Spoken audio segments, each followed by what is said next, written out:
কোরআন কারীমের মধ্যে সূরা বাকারাতে হজের প্রসঙ্গে আল্লাহ রাব্বুল আলামিন বলেছেন, যখন তোমরা হজের মূল কাজ হলো আরাফায় অবস্থান।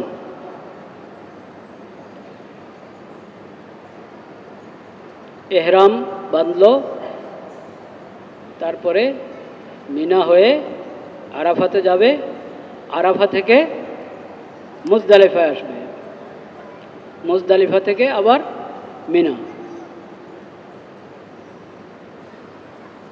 মিনায় 11 এবং 12 তারিখে অবস্থান করে জামারাতে কঙ্কর মারবে, মিনা অবস্থান করবে 2 দিন বা 13 জুলহজ সহ 3 দিন।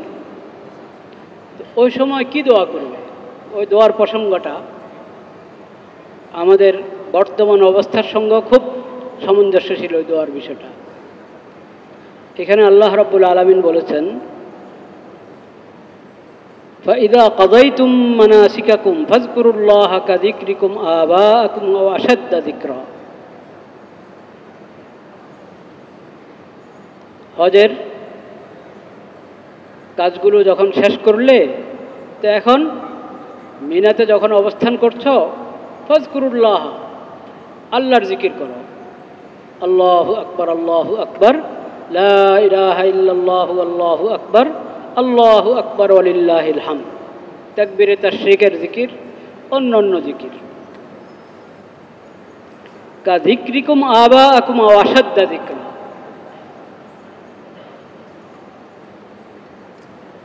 ইসলাম পূর্ব যুগে যখন ইসলামের শিক্ষা ছিল না, তাওহীদের শিক্ষা হারিয়ে ফেলেছিল মক্কার মুশরিকরা, অন্যান্য মুশরিকরা, বেদিন বেঈমানরা, তো তারা করত কি, তারাও হজ করত, কিন্তু সেটা তাওহীদের হজ ছিল না, শিরিকের হজ। কিসের হজ? শিরিকের হজ। ওটার তালবিয়াটা পর্যন্ত পরিবর্তন করে ফেলেছে, লাব্বাইক আল্লাহুম্মা লাব্বাইক, তাওহীদের তালবিয়া, ওটার মধ্যে শিরিক ঢুকিয়ে দিয়েছিল তারা। আর হজের আরাফা থেকে আসার পর তারা নিজেদের বাপ দাদার প্রশংসা, কার কি সুনাম, বাস্তব অবাস্তব, ওই নিয়ে ব্যস্ত থাকত। তো আল্লাহ রাব্বুল আলামিন বলছেন, এতদিন তো বাপ দাদার আলোচনা করতে খালি, এখন তাওহীদের হজ, যেটা ইবাদত, সেই হজের তরিকা মতো হজ করো। সেটা হলো এখানে আল্লাহর জিকির করো, আল্লাহর জিকির করো। বাপ দাদার জিকির যেরকম করতে, কমপক্ষে ওরকম তো করবে, বরং এর চেয়ে বেশি করো। আল্লাহু আকবার, আল্লাহু আকবার, লা ইলাহা ইল্লাল্লাহু, আল্লাহু আকবার, আল্লাহু আকবার ওয়ালিল্লাহিল হামদ।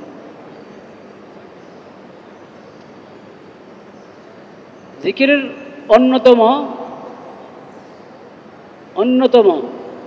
প্রকার হলো, অন্যতম প্রধান প্রকারগুলোর মধ্যে দোয়া। সেখানে আল্লাহর কাছে প্রার্থনা করবে, দোয়া করবে। দোয়াটা কেমন হবে? ফামিনান নাসি মান ইয়াকুলু রাব্বানা আতিনা ফিদ দুনিয়া ওয়া মা লাহু ফিল আখিরাতি মিন খালাক ওয়া মিনহুম মান ইয়াকুলু রাব্বানা আতিনা ফিদ দুনিয়া হাসানা ওয়া ফিল আখিরাতি হাসানা ওয়া কিনা আযাবান নার। এখন দোয়া তো কাউ করে, বলে যে আল্লাহ আমাদেরকে দুনিয়াতে ভালো রাখেন,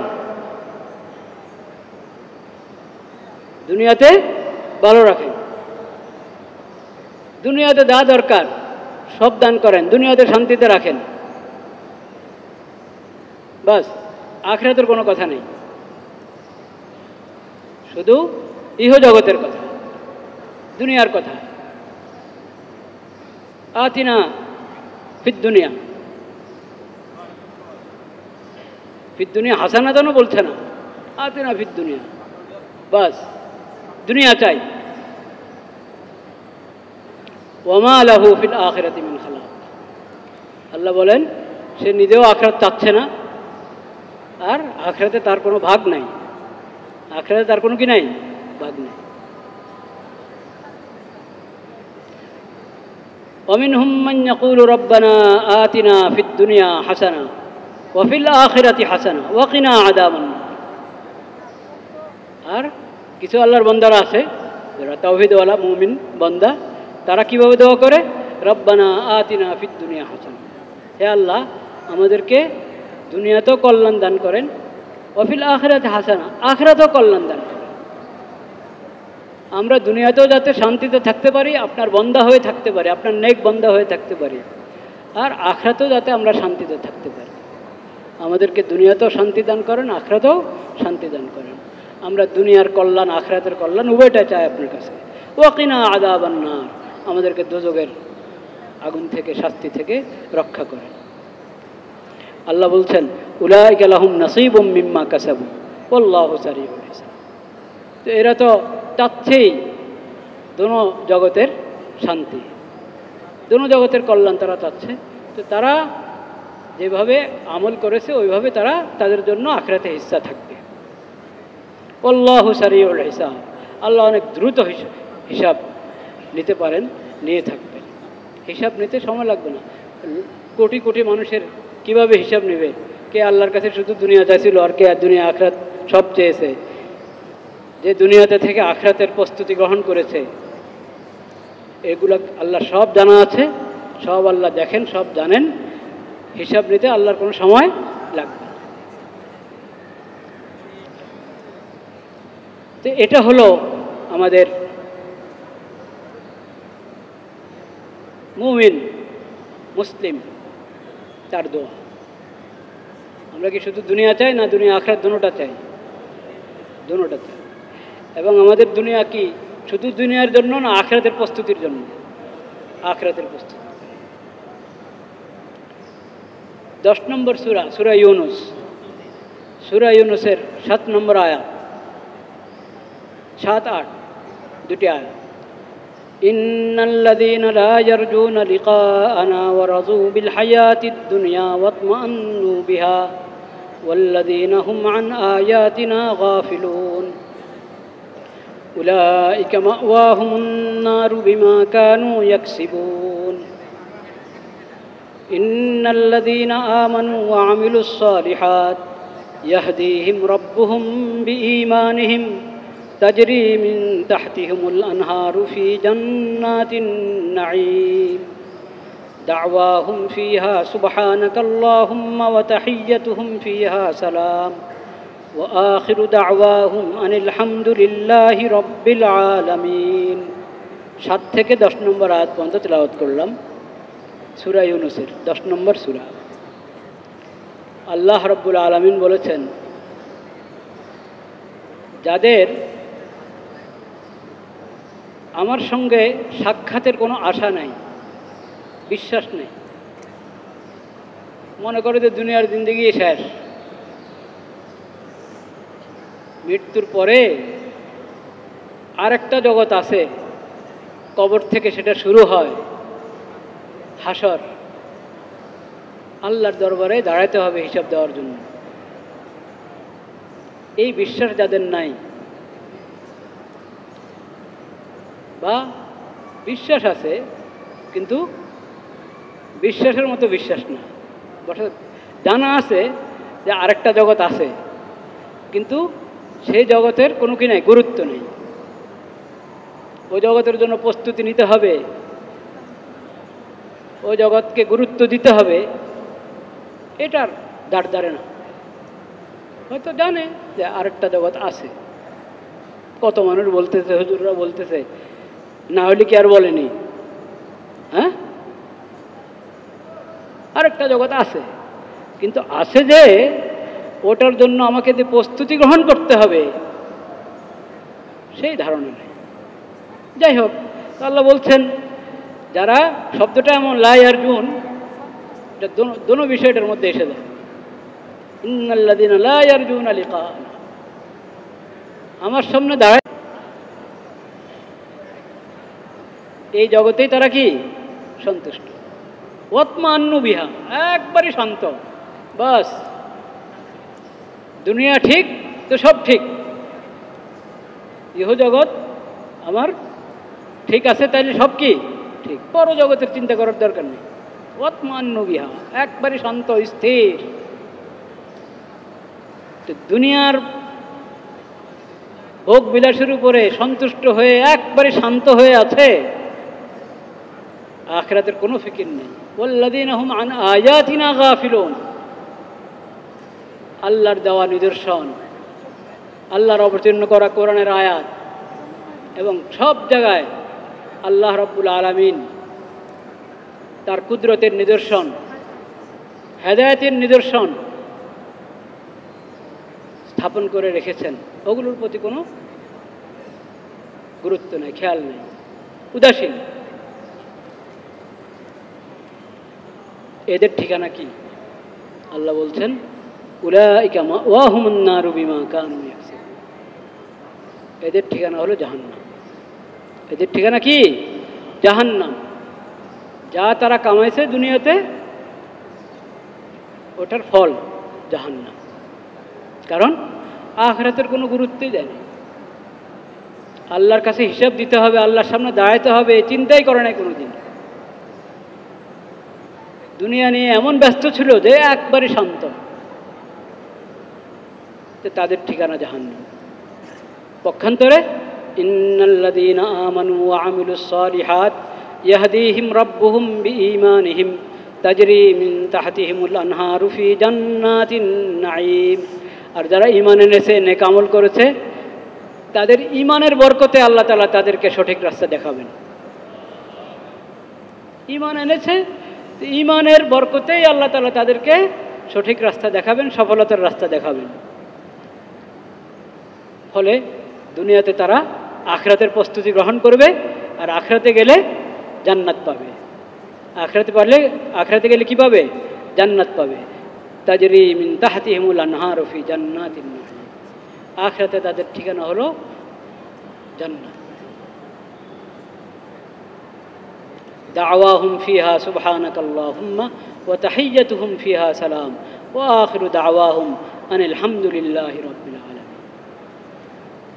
সেখানে আল্লাহর হামদ হবে, আল্লাহর তাসবিহ পাঠ করা হবে, আল্লাহর পক্ষ থেকে সালাম পেতে থাকবে মুমিনরা, সে জান্নাত। আল্লাহ তাআলা ভাগ করে দিয়েছে। যার ফিকির শুধু ইহজগৎ, তার ঠিকানা কি? আর যে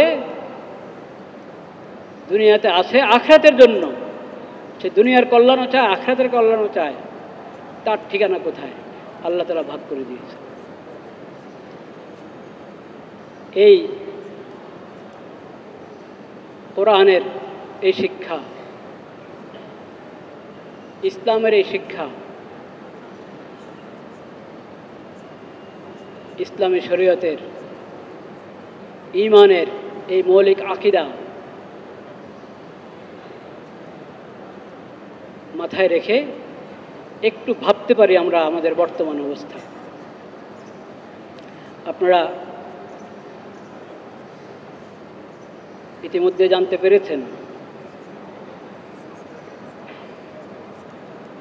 লা ইলাহা ইল্লাল্লাহ, নারী বিষয়ক সংস্কার কমিশনের প্রতিবেদন জমা হয়েছে মাননীয় প্রধান উপদেষ্টার কাছে।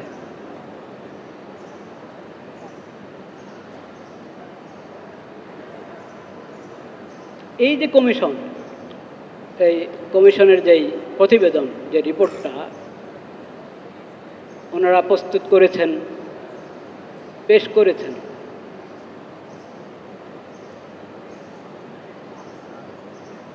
একটা তো ধন্যবাদ পাওয়ার যোগ্য যে স্পষ্ট ভাষায়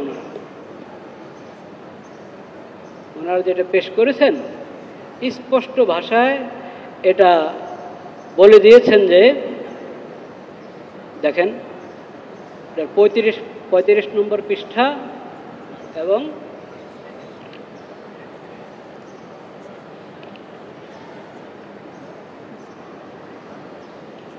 এখানে রাষ্ট্র সম্পর্কে ওনারা বলে দিয়েছেন, যেহেতু রাষ্ট্র একটি ইহজাগতিক সত্তা, আমাদের এই রাষ্ট্রটা কি ইহজাগতিক সত্তা, সেহেতু কোনো ধর্মীয় বিধান অনুসরণ করে সংবিধান শুরু হওয়া উচিত নয়। তাছাড়া একটি ধর্মকে প্রাধান্য দেওয়া ধর্মনিরপেক্ষতা নীতির সাথে সাংঘর্ষিক। তাই অনুচ্ছেদ 2 ক এটা বাতিল করা প্রয়োজন। তো ওনারা ঠিক করে দিয়েছেন, ওনাদেরকে বলা হয়েছে নারী বিষয়ক দিতে, সংস্কার, সেখানে ওনারা মতামত দিবেন, পরামর্শ দিবেন, কিন্তু ওনারা রাষ্ট্র সম্পর্কে দিয়ে দিয়েছেন যে আমাদের রাষ্ট্র হলো ইহজাগতিক। বলেন এই কথা ঠিক? কোনো মুসলিম দেশ শুধু ইহজাগতিক হতে পারে? অসম্ভব কথা। তো ওখানে রাষ্ট্রধর্ম ইসলাম এটা আছে, যুগ যুগ থেকে আছে। যাদেরকে দেশ থেকে সবাই বের করে দিয়েছে সবাই মিলে, তারাও ওটা বাদ দেয় নাই, দিছে?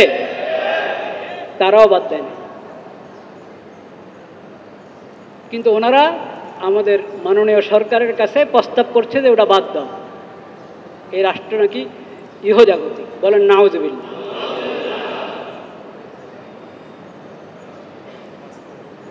এই কথা আবারও বলেছে, এই কথা আপনার 240 নম্বর পৃষ্ঠা আছে।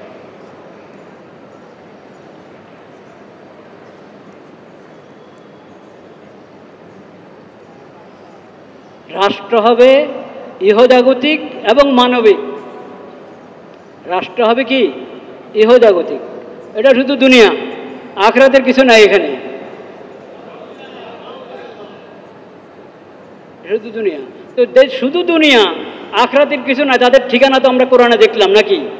তো আমরা কি চাই আমাদের জন্য, আমাদের সমাজের জন্য, আমাদের রাষ্ট্রের জন্য এটা চাই? মানবিক হতে হলে তো আখিরাতের ফিকির থাকতে হবে। আখিরাতের ফিকির, যার আখিরাতের ফিকির নাই সে কখনো মানবতা বাস্তবায়ন করতে কি পারে না, অসম্ভব। এই যে দুটা কথা একসাথে মিলাই দিল, রাষ্ট্র হবে ইহজাগতিক এবং মানবিক, এটা পরস্পর সাংঘর্ষিক কিনা? অমানবিক বলতে হবে। ইহজাগতিক হলে বলতে হবে কি অমানবিক।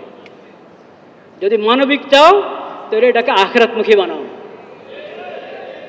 আল্লাহমুখী বানাও। বলো লব্বাইক আল্লাহুম্মা লব্বাইক, লব্বাইক লা শারীকা লাকা লব্বাইক, ইন্নাল হামদা ওয়ান নি'মাতা লাকা ওয়াল মুলক লা শারীকা লাক। এবং বলো আল্লাহু আকবার, আল্লাহু আকবার, লা ইলাহা ইল্লাল্লাহু আল্লাহু আকবার, আল্লাহু আকবার ওয়ালিল্লাহিল হামদ। একজন মুমিনের মতো বলো আমান্না সামি'না ওয়া আতা'না, সামি'না ওয়া আতা'না। মুমিন তো এটাই বলে, সামি'না ওয়া আতা'না, ইয়া আল্লাহ আমরা আপনার বিধান শুনেছি, ও আতা'না এবং তা গ্রহণ করেছি, মেনে নিয়েছি।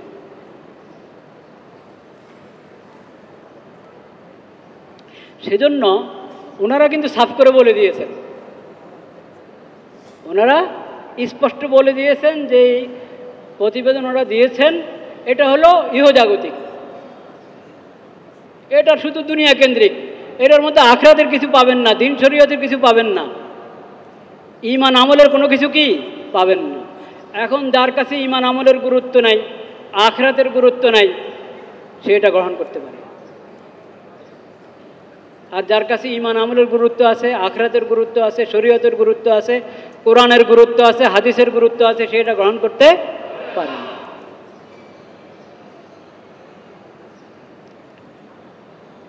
আমাদের মাননীয় প্রধান উপদেষ্টা নবী করিম সাল্লাল্লাহু আলাইহি ওয়াসাল্লামের সিরতের বিষয় একটা বার্তা দিয়েছিলেন, পড়ে থাকবেন আপনারা। আমি আমাদের মাননীয় সরকারকে অনুরোধ করব যে ওটা হলো সমাধান, ওটা হলো কি সমাধান। নারী উন্নয়ন চান, নারীর অধিকার চান, সেটা নবী করিম সাল্লাল্লাহু আলাইহি ওয়াসাল্লামের সিরত থেকে গ্রহণ করেন, কোরআন থেকে গ্রহণ করেন, হাদিস থেকে গ্রহণ করেন। ওটার জন্য কমিশন বানাইতে হয় না। ইসলামিক ফাউন্ডেশনকে বলেন, ধর্ম মন্ত্রণালয়ের অধীনে আমাদের ইসলামিক ফাউন্ডেশন আছে, ইসলামিক ফাউন্ডেশনকে বলেন, দিদি মহোদয়কে ইশারা করেন, শুধু দিদি মহোদয়কে ইশারা করেন, আপনাকে পেশ করে দিব। বরং পেশ করা আছে ইসলামিক ফাউন্ডেশন থেকে সিরতের উপরে এবং নারী বিষয়ক, মহিলাদের বিষয়ে যাবতীয় বিধিবিধান বই আকারও ছাপা আছে এবং কোরআন সুন্নাহ থেকে, নবীজির সিরত থেকে যে কোনো সময় পেশ করে দেওয়া সম্ভব। ওটাকে বাস্তবায়ন করে দেন, তাহলে বিশ্বের সবচেয়ে বেশি শান্তিতে থাকবে আমাদের এই দেশের মহিলারা।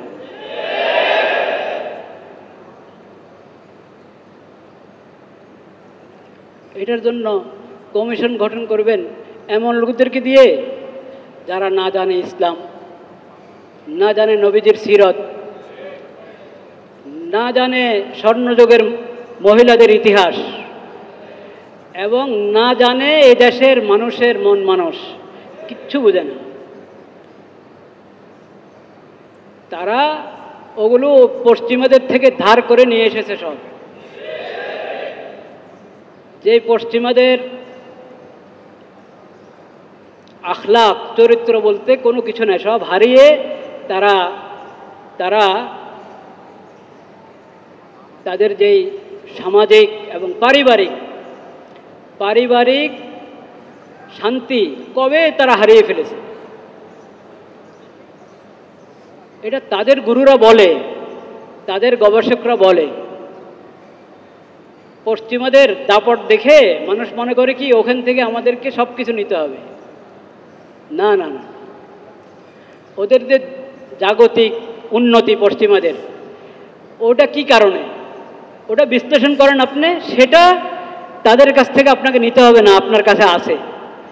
আপনার কাছ থেকে নিয়ে ওটা তারা বাস্তবায়ন করেছে, ওইভাবে জাগতিক উন্নতি করছে তারা। আপনার ঘরেরটাই আপনি বাস্তবায়ন করেন, জাগতিক উন্নতি করতে পারবেন। ওদের জাগতিক উন্নতি দেখে এটা ভাববেন না যে বেহায়াপনার কারণে, অশ্লীলতার কারণে তারা উন্নতি করছে। ওদের যে জাহিলি সভ্যতা, ওটার কারণে তারা উন্নতি করছে, কখনো না। সুদের কারণে উন্নতি করছে তারা না। সেকুলারিজমের কারণে উন্নতি করছে, কখনো না। সেকুলারিজমের কারণে এবং সেকুলার শিক্ষা ব্যবস্থা, সেকুলার রাষ্ট্র ব্যবস্থা এবং নারী উন্নয়নের নামে যত বেহায়াপনা বিস্তার করছে, নিজেদের মধ্যে নিজেরা বরবাদ হয়ে এখন সবাইকে বরবাদ করতে চাচ্ছে, এগুলো দিয়ে পশ্চিমা বিশ্বের শক্তি না। এগুলো দিয়ে তাদের শক্তি না। তাদের যে সামরিক শক্তি দেখেন, তাদের দাপট দেখেন, এটা এগুলোর কারণে না, সেটা অন্য কারণে। সেটার কারণ দুইটা। এক কারণ হলো মুসলিম উম্মত ইসলামের শিক্ষা ছেড়ে দিয়েছে, এজন্য আল্লাহ তাআলা এদের শক্তি তাদেরকে দিয়ে দিয়েছে, এটা এক কারণ। আরেক কারণ হলো আমাদের শরীয়তে, আমাদের নবীজির সিরতের মধ্যে যে শিক্ষাগুলো আছে, যে দুর্নীতি থেকে দূরে থাকো, জুলুম থেকে দূরে থাকো, সততা সত্যবাদিতা গ্রহণ করো। ওরা ওদের ব্যবসা বাণিজ্য এবং একটা বিশেষ গণ্ডিতে নিজেদের উন্নতির জন্য এগুলোকে গ্রহণ করে, এগুলো মেনে চলে। এগুলো তো আমাদের শিক্ষা, এগুলো মেনে চলে। সে কারণে তাদের যেসব লাইনে তাদের উন্নতি আমরা দেখছি, ওই জন্য উন্নতি হচ্ছে। এটা এই জন্য না যে তারা যত ধরনের অশ্লীলতা এবং আখিরাত বিমুখিতা, খোদা বিমুখিতা, এই কারণে তাদের দুনিয়ার উন্নতি হচ্ছে, এই ধারণা কিনা ঠিক না।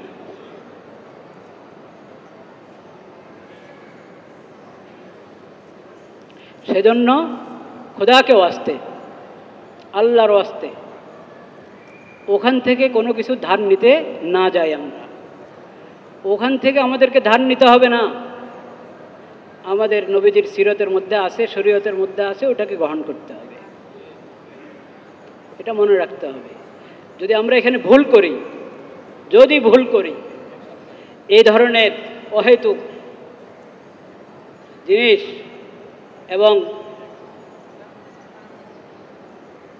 আপনার কি ভাষায় মন্তব্য করব, যাই হোক হালকা শব্দটাই বললাম, এই ধরনের বেহুদা জিনিস যদি এ দেশে বাস্তবায়নের চিন্তা করা হয় তাহলে এটা হবে সবচেয়ে বড় জুলুম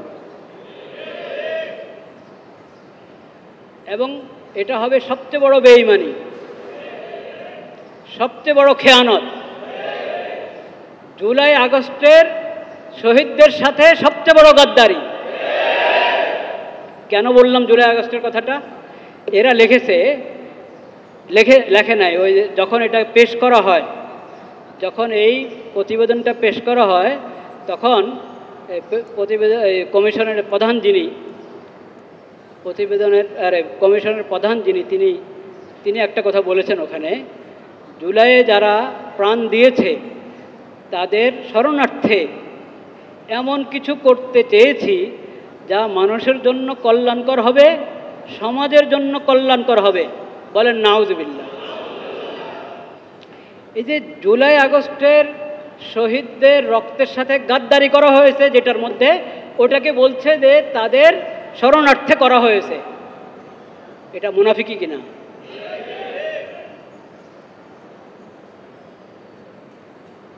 খবরদার, যেটা জুলাই আগস্টের শহীদদের সাথে তাদের রক্তের সাথে গাদ্দারি, সেটা তাদের স্মরণে করবেন। নাউযুবিল্লাহ।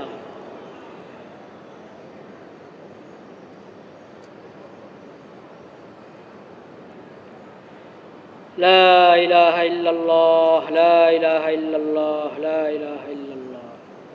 বলেছে মানুষের জন্য কল্যাণকর হবে, আবার সমাজের জন্য কল্যাণকর হবে। অথচ এই প্রতিবেদনে যা বলা হয়েছে ওটা মানুষের জন্য অকল্যাণ, সমাজের জন্য অকল্যাণ, দেশের জন্য অকল্যাণ। এটার মধ্যে কল্যাণের কিছু নাই। এই বিষয়টা, এটাতে শুধু শরীয়ত বিরোধী, কোরআন বিরোধী তা না। এই প্রতিবেদন যে খালি কোরআন বিরোধী, শরীয়ত বিরোধী তা না, শুধু এটা বাস্তবতা বিরোধী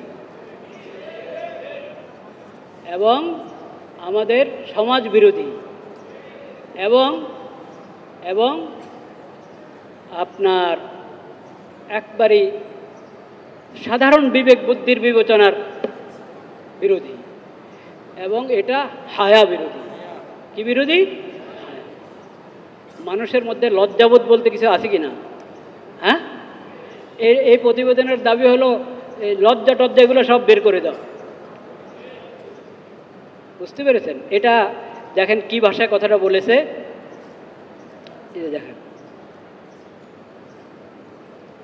34 নম্বর পৃষ্ঠায়, 34 পৃষ্ঠায় বলছে, 34 নম্বর পৃষ্ঠায়,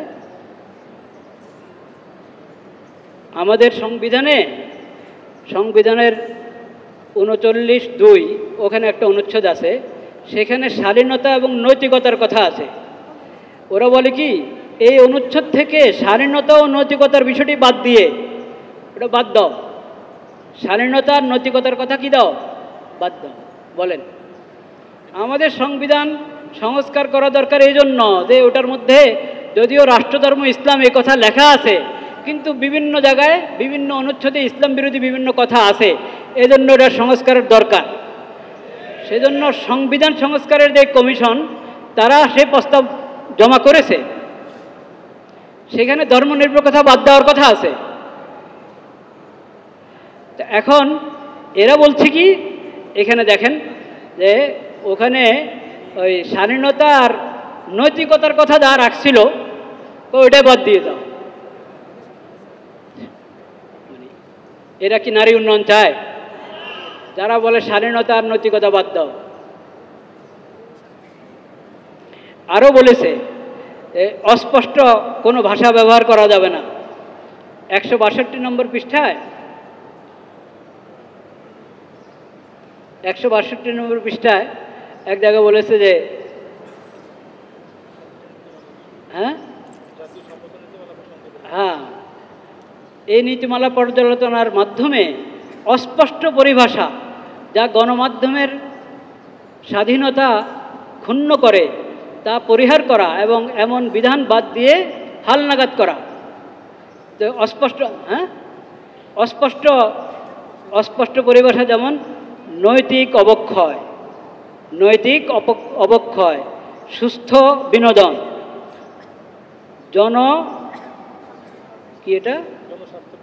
জনস্বার্থ বিরোধী, অশ্লীল, ধর্মীয় অনুভূতি, রাজনৈতিক অনুভূতি, শালীনতাপূর্ণ পোশাক, তো এইসব পরিভাষা বাদ দিয়ে দাও।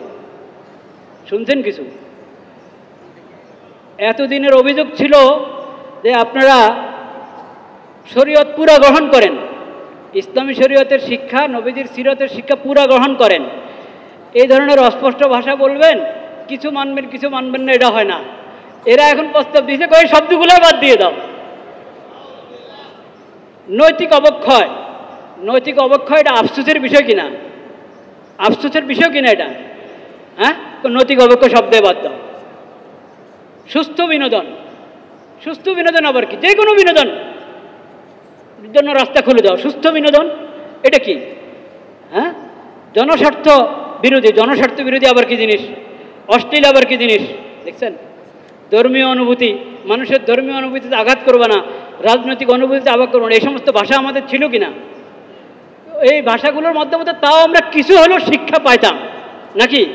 ওরা কো এগুলো বাদ দাও,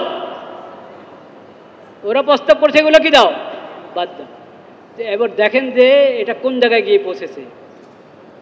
তো তারা সব সাফ করে দিয়েছে। এই জন্য আমি বলেছি এটা শুধু দিন বিরোধী, কোরআন বিরোধী, শরীয়ত বিরোধী না। যেটা দিন বিরোধী হয় এটা তো মানবতা বিরোধী হবেই। যেটা শরীয়ত বিরোধী হয়, কোরআন বিরোধী হয়, ওটার মধ্যে তো হায়া বলতে কিছু থাকবে না। তো ওটা ওরকমই। যেখানে শালীনতা নৈতিকতা বাদ দিতে বলে, আর এই হালকা হালকা জিনিস যেগুলো দিয়ে কোনো রকম একটু আমাদের ঐতিহ্য ধরে রাখার চেষ্টা করা হচ্ছিল, সেই কথাগুলোকে বাদ দিতে বলছে, প্রস্তাব করছে। তিনি এটা বুঝেন যে এটা মানে কত কঠিন এবং কত দুর্গন্ধযুক্ত এই একটা প্রতিবেদন হয়েছে। এখন এই কথাগুলোর পর আর আমার কি আলাদা করে বলার দরকার আছে যে এটার কোন কোন অনুচ্ছেদগুলো, এই প্রতিবেদনের কোন কোন অনুচ্ছেদ কোরআন বিরোধী, হাদিস বিরোধী, শরীয়ত বিরোধী আলাদা করে বলার দরকার আছে? ইসলামী শরীয়তে নেকাহ বিষয়ক, তালাক বিষয়ক, মিরাজ বিষয়ক, নসব বিষয়ক, বংশ, হিদানা, সন্তান পালন বিষয়ক যাবতীয় যত বিধান আছে ওরা বলছে সব বাদ দাও। খালি ইসলাম ধর্ম না, আরও যত ধর্ম আছে সব ধর্মগুলো বাদ দিয়ে নতুন করে সবার জন্য একটা নিয়ম বানাও। তো আপনাকে কি নিয়ম বানাবার জন্য, শরীয়ত বানাবার জন্য দিয়েছে দায়িত্ব? কেউ শরীয়ত বানাবার জন্য এদেরকে দায়িত্ব দেওয়া হয়েছিল? তো এরা শরীয়ত বানাচ্ছে কেন? এদেরকে দায়িত্ব দিয়েছে হলো, দেখেন, যখন এটা মুসলিম দেশ, তো এখানে ইসলামের মধ্যে যা হেদায়েত দেওয়া আছে ওটা তো আছেই, শরীয়তে যা আছে তা তো আছেই। তোমার সংস্কার হবে এর বাইরে। এর কি? ইসলামী শরীয়তের যাবতীয় যা বিধান, ওই বিধানের বাইরে ব্যবস্থাপনাগত বিষয় যেগুলো আছে ওগুলোর ব্যাপারে এবং ইসলামী বিধানগুলো কীভাবে বাস্তবায়ন করা যায় সেই ব্যাপারে আপনি দিবেন প্রতিবেদন। আপনাকে শরীয়ত বানাতে তো জানেই। আপনাকে এই কথা বলতে হবে না হিন্দুরা হিন্দু ধর্ম বাদ দিবে, খ্রিস্টানরা খ্রিস্টান ধর্ম বাদ দিবে, ওগুলো বলার জন্য এবং যৌনকর্মীদেরকে ওইভাবে প্রতিষ্ঠা করার জন্য না, ওদেরকে সঠিক লাইনে এনে স্বাভাবিক জিন্দিগিতে নিয়ে আসবে, ওদেরকে স্বাভাবিক জীবনে নিয়ে আসতে হবে। যেটা তাদের জন্য করণীয় সেটা না বলে ওরা পতিতালয়ে আছে, ওখানে রাখা, ওখানে রেখে ওদেরকে সনদ দিয়ে দাও, এরা ভালো মানুষ। এটা হলো কমিশনের কথা। এটা কি ইনসাফ হলো তাদের প্রতি? না, না ইনসাফি। এটাতে ট্রান্সজেন্ডারের সব কিছু আছে, শব্দ নাই। বুঝতে পেরেছেন? আজকালের নতুন ফিতনা চলছে ট্রান্সজেন্ডার। এই ট্রান্সজেন্ডারের নীতি এখানে বাস্তবায়ন করতে চেয়েছে, কিন্তু শব্দটা ব্যবহার করে নাই। এরকমভাবে সমকামিতা বলতে যা আছে, যত প্রকারের আছে, সব এটার মধ্যে তারা এটাকে আইনি দিয়েছে। আইনিভাবে ওটাকে যাতে মেনে নেওয়া হয়, প্রতিষ্ঠিত করা হয়, সেই পরামর্শ দিয়েছে। আর কিছু বাকি রেখেছে? অশ্লীলতার কোনো কিছু বাকি রাখেনি। এই জন্য তারা চাচ্ছে যে অশ্লীলতা শব্দে চলে যাক, যাতে আপনি বলতে না পারেন যে ছি ছি ছি এরকম অশ্লীল প্রস্তাব দিল তারা, আস্তাগফিরুল্লাহ, এগুলো বলতে পারবেন না।